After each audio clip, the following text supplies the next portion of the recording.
Hello কুমকুম, কি করছো? খুব হাসি হাসি মুখ, তারপরে আলাদা গ্যাস ওভেন, তো আমি এখানে তামার পিতলের পাত্র। হ্যাঁ ও। আমি এখানে ঠাকুরের ভোগ রান্না করছি, মানে এই যে। আমি পায়েস করছি আর কি, পরমান্ন দেব ঠাকুরকে ভোগ। তাই তো আজকে স্পেশাল একটা দিন। তো স্পেশাল দিন কি সেটা তোমাদের বলেই দিই, আজকে আমার পাপা সোনার জন্মদিন। তার জন্যই আজকে অল্প করে পায়েস করছি, করে ঠাকুরকে, আমার গোপালকে, আমার প্রভুকে ভোগ লাগাবো তার জন্য। তো ওই জন্য অল্প করে পায়েস, ওদিকে পাপা সোনা দুষ্টু করছে বাবার সাথে।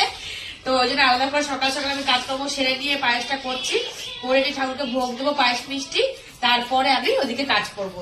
ওই জন্য আলাদা আমার সমস্ত কিছু ওভেন টোভেন আছে, কিন্তু বাসন কুসন বেশি নেই, অল্প করেই আছে। এই যে ওভেন, এটা আলাদা, এটা নিরামিষ ঠাকুরের ভোগ রান্না করার জন্য। আর অল্প স্বল্প বাসন বেশি নেই, তো আমি কি